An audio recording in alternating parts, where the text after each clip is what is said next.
ज्ञान शाकुंतलम के लेखक कौन थे? कालिदास। ठीक है। नेक्स्ट प्रश्न 99वां प्रश्न है, जो कि श्रमिक दिवस कब मनाया जाता है? 1 मई को मनाया जाता है।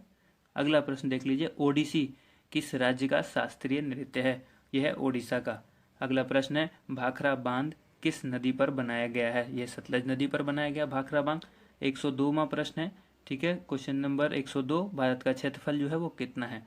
तो यह 32,87,263 वर्ग किलोमीटर। किलोमीटर स्क्वायर भी कहीं पर आपको लिखा हुआ हो सकता है। अगला प्रश्न देख लीजिए, 103, अमेरिका ने जापान के हिरोशिमा शहर पर जो बम गिराया था वो कब गिराया था? तो ये गिराया था 6 अगस्त 1945 को। और यहीं पर नागासाकी पर भी गिराया था, वो 9 अगस्त को गिराया था। ठीक है। तो अगला जो प्रश्न है वो है, राष्ट्रपति चुनाव में कौन वोट डालता है? तो ये संसद तथा राज्य विधानसभा के चुने हुए सदस्य डालते हैं। अगला प्रश्न है, हरियाणा के पहले राज्यपाल कौन थे? ये थे धर्मवीर। अगला प्रश्न है, उत्तरी ध्रुव को दक्षिणी ध्रुव से मिलाने वाली काल्पनिक रेखा क्या कहलाती है? तो ये कहलाती है देशांतर रेखा।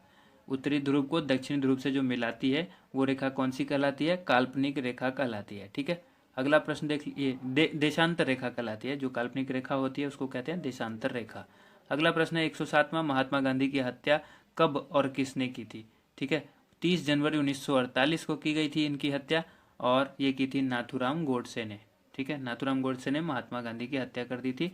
और अगला प्रश्न देख लेते हैं, भारत में कौन सा अनाज सबसे ज़्यादा खाया जाता है? तो ये चावल जो है भारत में सबसे ज़्यादा खाते हैं लोग।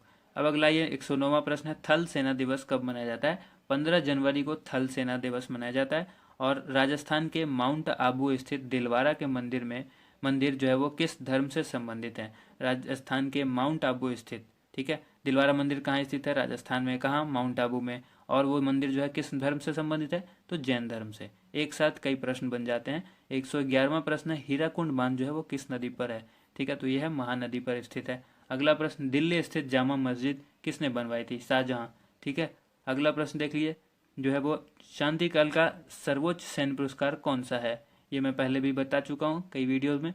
शांति काल का जो सर्वोच्च सैन्य पुरस्कार है वो है अशोक चक्र। उसके बाद है, राष्ट्रीय डेयरी अनुसंधान संस्थान कहाँ स्थित है? ये हरियाणा में है, करनाल में। ठीक है, हरियाणा में एक जगह है करनाल, वहाँ है राष्ट्रीय डेयरी अनुसंधान संस्थान।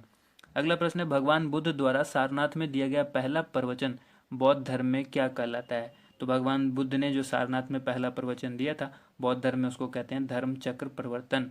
ठीक है, धर्म चक्र प्रवर्तन। अगला प्रश्न है, वायुसेना दिवस जो है वो कब मनाया जाता है? तो मनाया जाता है 8 अक्टूबर को। अगला प्रश्न देखिए, 1526, 1556 और 1761 कि जो ये 3 ऐतिहासिक युद्ध थे वो किस नगर में हुए थे? ठीक है, ये पानीपत में हुए थे। और ये पानीपत की पहली, दूसरी और तीसरी लड़ाई है, जो कि पानीपत हरियाणा में है। ठीक है। अगला ये 118वां प्रश्न है, हाल ही में किस राज्य में से अलग करके तेलंगाना राज्य बनाया गया है? तो ये आंध्र प्रदेश। अगला प्रश्न है, भारत के पश्चिम तट पर कौन सा सागर है? यह है अरब सागर। 120वां प्रश्न है, यूनेस्को का मुख्यालय कहाँ है? तो यह है पेरिस, फ्रांस के अंदर। अब अगला प्रश्न है, विश्व व्यापार संगठन की स्थापना कब हुई थी? ये हुई थी 1995 में, विश्व व्यापार संगठन। ठीक है।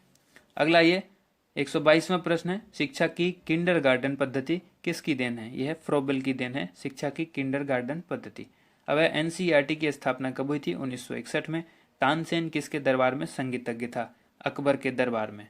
अगला प्रश्न देख लेते हैं। अगला प्रश्न है, कौन 4 वर्ष तक अकबर का संरक्षक रहा? बैरम खान जो है अकबर का 4 वर्ष तक संरक्षण रहा। ठीक है।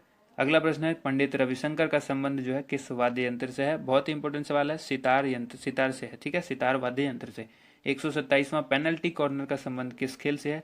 यानी पेनल्टी कॉर्नर जो शब्द है वो किस खेल से संबंधित है? तो हॉकी से संबंधित है। अगला प्रश्न है, उत्तरी भारत में सर्दियों में वर्षा का कारण क्या है? यह पश्चिमी विक्षोभ। पश्चिमी विक्षोभ के कारण उत्तरी भारत में सर्दियों में वर्षा होती है।